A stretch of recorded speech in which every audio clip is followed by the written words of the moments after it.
siang Pak Tony dan teman-teman. Kali ini kami dari kelompok Arango Database ingin mempresentasikan presentasi kami. Anggota kami ada Philip Marsegiani, Mafia Afrido, dan Grace Cakra. Oke, sejarah dari Arango Database resmi berdiri pada tahun 2014 oleh Claudius Weinberger dan Frank Chauer setelah pengalaman mereka di Three Agents sejak 2004. Tujuan utama Arango Database dibuat adalah membuat database tunggal yang bisa menangani dokumen, graf, dan key value secara native. Model bisnis awal dari Arango Database adalah open source dengan edisi komunitas plus edisi enterprise berbayar. Pada tahun 2015, Arango Database mendapat pendanaan awal sebesar 1,85 juta euro untuk mendukung pengembangan produk dan ekspansi internasional. Lalu di sini ada requirements-nya. Kalau untuk operasi kita bisa menggunakan Ubuntu 20.04, 22.04 dan 24.04.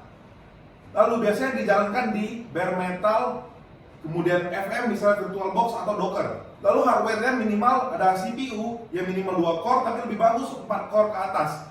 Ada RAM-nya 2 GB minimal untuk tester, lalu 4 GB ke atas disarankan untuk produksi. Lalu disknya ada 5 GB minimal free space, gunakan SSD untuk performa yang optimal. Lalu kita ke dependensi, ada curl, yaitu untuk download repository, apt transfer HTTPS untuk akses repo HTTPS-nya, GNU-PG untuk import GPG case, library bawaan Ubuntu biasanya sudah cukup, jadi tidak banyak requirement tambahan. Lalu kita ke network, ada default Arango Database berjalan di port 8529, HTTP API dan Web UI. Lalu pastikan port ini tidak diblokir firewall kalau mau akses dari luar VM or host. Bisa slide selanjutnya. Berikutnya ada keunggulan. Keunggulannya tidak memerlukan banyak database berbeda untuk mengelola beberapa macam database, maka hemat biaya dan mudah dikelola. Kemudian query-nya fleksibel dan powerful, karena bisa melakukan query dan transaksi kompleks. Kemudian mudah dipelajari bahkan untuk pemula berkat GUI dan interface sederhana. Kemudian lebih cepat untuk aplikasi karena web service-nya bisa langsung diintegrasikan. Kemudian mampu menangani data skala besar dengan performanya yang tetap stabil. Fiturnya itu mendukung multi model database, yaitu dapat menangani tipe database, dokumen, graf, key value dalam satu database. Kemudian memiliki bahasa SQL Arango Query Language yang mirip seperti SQL. Yang ketiga, menjadikan GUI yang namanya Artifact dan shell interaktif namanya Arango. Yang keempat ada Code Framework untuk membuat web service langsung di database. Terakhir, mendukung sharding untuk skalabilitas data besar. Selanjutnya karena code yang pertama itu ada limit itu digunakan buat nampilin jumlah yang dibatasin. Masuk ke code.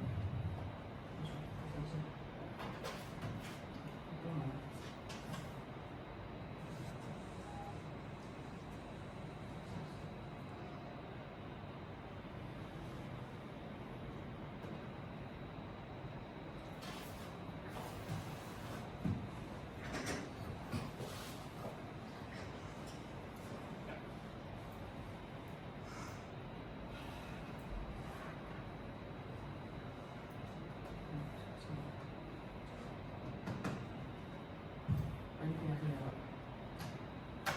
Di sini aja. Lama lagi Pak. Harus bikin ulang dari awal lama lagi. Coba langsung query-nya aja langsung.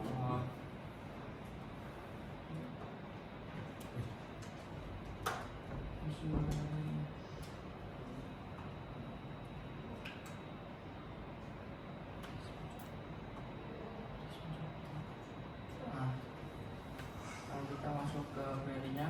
Pertama kita bikin isi database dulu.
Lalu setelah kita masukkan data-data di bagiannya, lalu kita bisa jalankan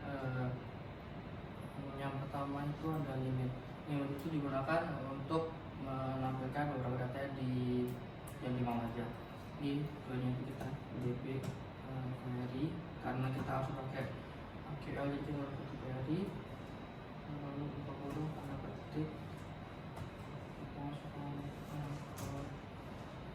M itu untuk mewakili data mahasiswa.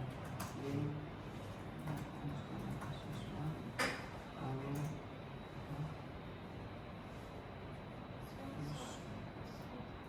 terus limit, lalu kita melakukan menambahkan dua, lalu kita return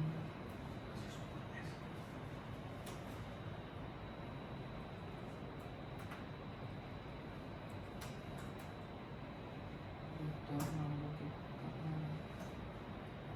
kita tutup kurung, lalu kita tutup array.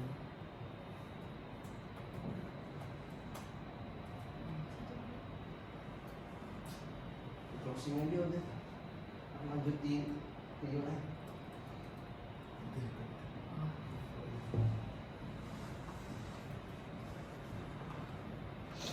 Untuk materi ini kita ambil beberapa ada 3 referensi yang kita gunakan. Sekian dari sisi kami, terima kasih. Udah sih, Pak. Pak, bikin video sendiri aja lah kalian. Waktu di ini dijelasin. Kemudian kita isi koleksinya pas kita pasang di sini. Kalau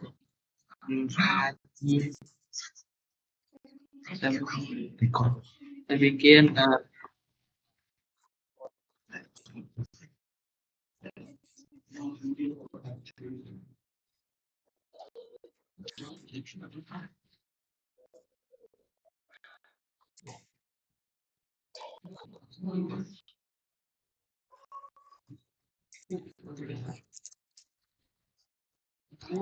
lalu bisa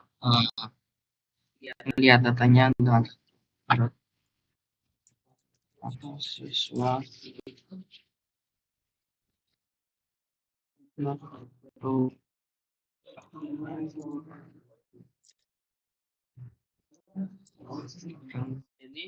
ini. Lalu komen berikutnya itu akan melakukan sorting. Sorting yang pertama itu pakai ascending. Ascending itu ngurutin dari yang terkecil hingga terbesar. Pertama kita copy tampilan datanya itu tidak urut berdasarkan hanya urut berdasarkan primary key. Nah, kita mau buat urutnya berdasarkan nomor absen. Jadi kita pakai ascending, kita paste, kita pakai for m itu untuk variabel menggantikan data mahasiswa. Kita sort dari absen, lalu kita ascending, lalu kita return m-nya biar muncul, lalu kita to array untuk membuat agar tampil seperti tabel seperti ini. Nah, bisa dilihat urutannya sudah berdasarkan nomor absen dari 1 sampai yang terakhir 50. Kemudian kita akan melakukan descending. Beda dengan ascending itu descending diurutkan dari yang paling besar hingga paling kecil. Kemanya sama, kita pakai M untuk mengganti mahasiswa, lalu kita ambil data collection data mahasiswa, lalu kita ambil absennya, lalu kita descending. Nah, nanti hasilnya akan dari urut dari 50 sampai 1. Kemudian kita akan menggunakan comment limit. Comment limit kita ambil limit itu digunakan untuk menampilkan data yang kita pilih. Misalkan di sini kita menggunakan limit 2. Jadi kita data yang muncul itu hanya primary key 1 dan 2 karena yang diambil hanya 2 data. Lalu lalu nampilkan seperti ini, yang munculnya primary key yang memiliki primary key 1 dan primary key 2. Sekian, terima kasih live codingnya, terima kasih.